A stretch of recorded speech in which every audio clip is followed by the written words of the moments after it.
Good morning, and welcome to your 14th meditation. Have you ever heard the expression, "we know more than we know we know"? Think about those words for a moment. What do you suppose they mean? We harbor vast stores of knowledge in our minds and in our bodies that we rarely consider. We tend rather to confine our idea of what constitutes knowledge to a very narrow set of criteria. We think it must have to do with memorizing facts and numbers, or with worldly wisdom, or perhaps with the know-how required to accomplish some specialized task. And so it must.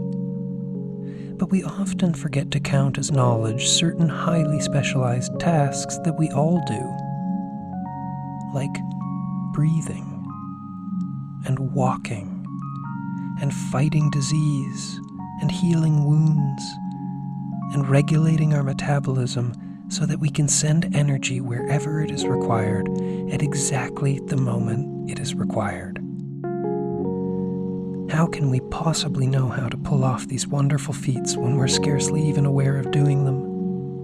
It almost seems like someone else is doing it all for us, doesn't it? But they're not.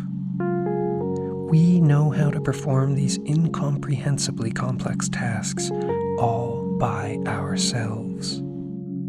It's a cool thought, but what good is it?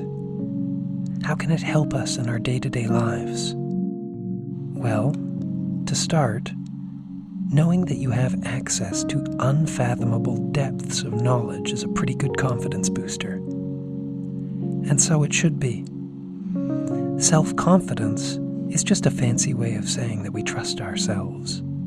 And if we know that we can trust our bodies to do exactly what is required of them in a given situation, and to communicate important information when we need to know it, then that is self-confidence in action. The trouble is we often don't listen to what our bodies are telling us. It's an unavoidable human trait that we use conceptual modes of thinking to define and diagnose signals that our body sends us. This can be helpful when these concepts allow us to harness our body's energy and use it to our benefit. But if we aren't careful or precise enough with how we understand the messages our bodies are sending us, those messages can become obscured to our detriment. Concepts, like tools, can be very useful for certain jobs, and, at best, ineffective, and at worst, destructive for others. For example, you may feel butterflies in your stomach. This is your body sending you a message. But how you interpret that message as a concept will determine how your body processes that feeling. So if you understand the butterflies to be anxiety or fear, the outcome will be very different than if you understand them to be excitement or determination. Neuroscientist Lisa Feldman Barrett tells about her daughter's karate teacher, who, in preparing his students for their black belt test, told them to, quote, "get their butterflies flying in formation." He could have said, "I know you're all nervous and anxious, and that's normal." But his students would have interpreted the messages their bodies were sending them as a handicap that they had to overcome. But construing that sensation of excitement as a fleet of butterflies, of which each student is the captain, reframes the body's message as a goad to action that can propel them to do their best. We may not be the best listeners when our bodies are trying to communicate something to us, but our bodies are excellent listeners. So practice telling yours encouraging things.